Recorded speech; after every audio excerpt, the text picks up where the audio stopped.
जय माता दी दोस्तों, आप सभी का मेरे चैनल पर स्वागत है। कैसे आप सब? आई होप आप सब बहुत अच्छे हो। माता रानी कृपा आप सब पर बनी रहे।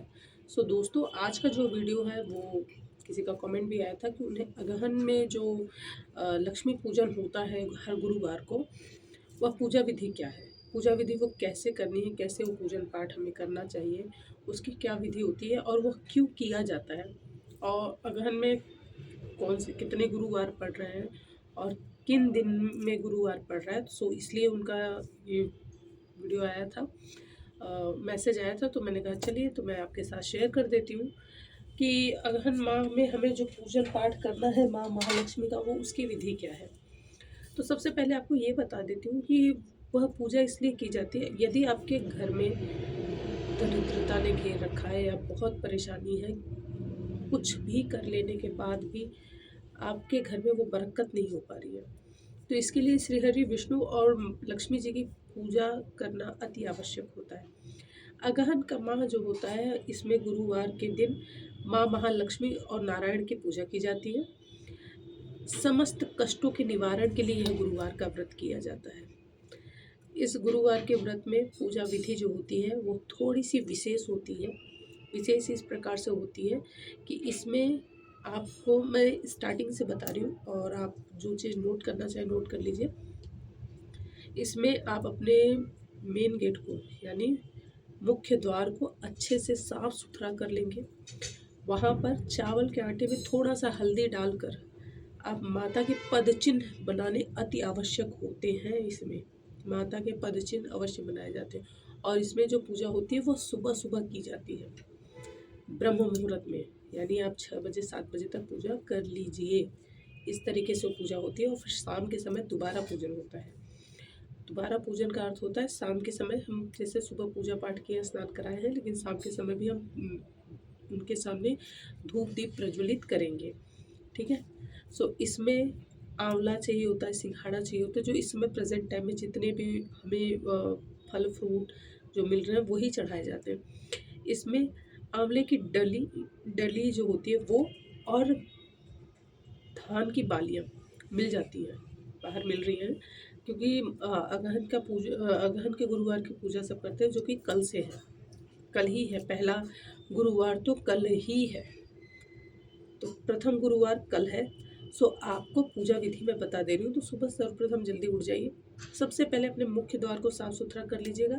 साफ़ सुथरा करके वहाँ पर चावल के आटे में हल्दी डालकर आप स्वास्तिक बना लीजिए और माता के पद चिन्ह बना लीजिए।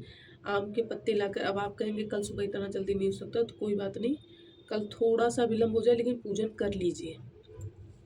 अपने दरवाजे पर आपको आम के पत्ते का, अशोक के पत्ते का तोरण जरूर बनाना है।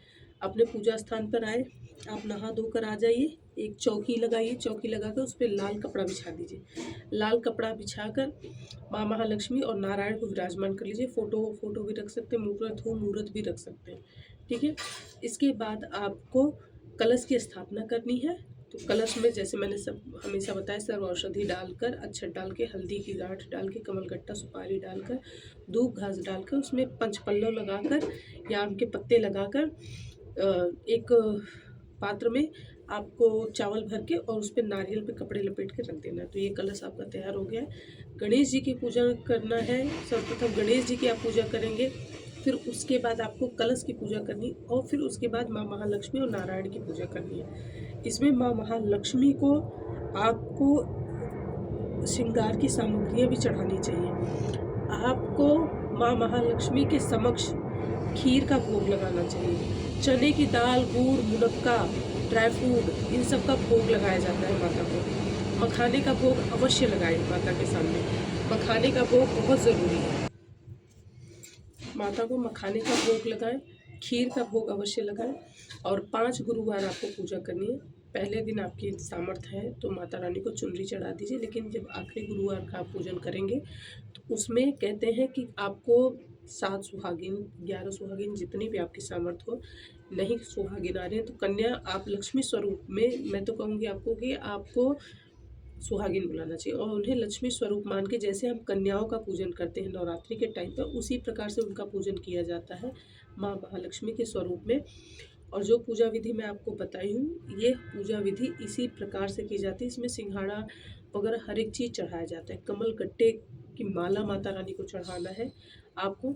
जो आपने पोटली बना रखी है, आपके पास श्री यंत्र है, इन सबको रख के पूजन करना है। और विधिवत आप श्री सूक्तम के 16 मंत्र बोल सकते हैं, कनक धारा का पाठ कर सकते हैं और ललिता सहस्त्र नाम का पाठ करिए। देखिए आजकल तो मैं देखती हूँ कि बहुत सारे मंत्र आ गए हैं, पॉइंट टू पॉइंट दे देते हैं कि नए नए मंत्र मैं देख रही हूँ कि यूट्यूब पे भी बहुत सारे आ रहे हैं और वैसे भी आ, मतलब ऑनलाइन बहुत सारे मंत्र वगैरह चल रहे हैं हर सोशल मीडिया पे। बट मैं आपको ये कहूँगी कि मंत्र वही करिए जो शास्त्र सम्मत है, जिसकी शास्त्र में अनुमति दी गई है। उस मंत्र को बिल्कुल मत करिए जिसके बारे में कोई ज्ञान नहीं है। कनक धारा का पाठ करना ये भाव विभोर होके करिए। आप श्री सुक्तम का पाठ करिए, भाव विभोर होके करिए। आप ललिता सहस्त्र नाम का पाठ करिए, वो भी भाव विभोर होके करिए। लक्ष्मी जी की चालीसा पढ़ लीजिए, वो भी भाव विभोर होके पढ़िए। अब देखिए कोई भी मंत्र जाप करते हैं ना, मैं कह रही हूँ थोड़ी सी भी त्रुटि हुई तो उस मंत्र का कोई अर्थ नहीं रह जाता। सो इसलिए पुस्तक को देख के कोई भी ऐसे ऑनलाइन जो भी मंत्र देख लिया, कोई भी मंत्र का जाप शुरू मत कर दीजिए। ठीक है, मैं कह रही हूँ कुछ नहीं आता, माँ महालक्ष्मी के समक्ष उन्हें उन्हें ही पुकारने शुरू कर दीजिए। माँ भी कह के आप पुकारेंगे, बट वो हृदय से होगा तो माँ अवश्य स्वीकार करेंगी। लास्ट वाले दिन आपको, हाँ, शाम के समय, अभी आप पूछेंगे भोजन कर सकते हैं, तो जी हाँ, शाम के समय जो भी भोजन आप बनाए हैं वह शुद्ध हो, सात्विक हो, उसमें लहसुन प्याज का यूज़ न हुआ हो, तो माता रानी को भोग लगाकर आप भोजन कर सकते हैं। शाम के समय भोजन किया जा सकता है। कोशिश करें नमक न खाएं, इसमें नमक को अवॉइड करते तो बहुत अच्छा है। वैसे नमक नहीं खाना चाहिए गुरुवार के व्रत में, चाहे नारायण का व्रत रख रहे हैं चाहे महालक्ष्मी का, नमक न खाएं।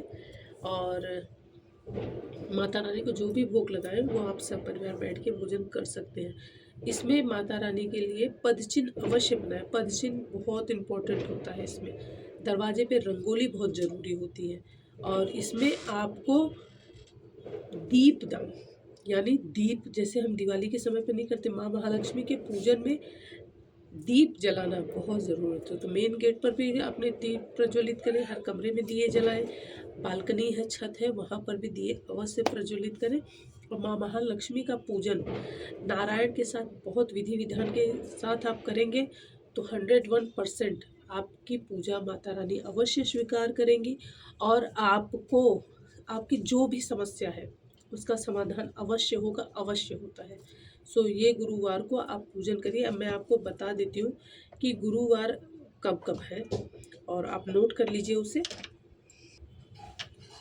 सो यह गुरुवार की जो मार्गशीर्ष की गुरुवार स्टार्ट हो रहा है वो है 6 नवंबर से।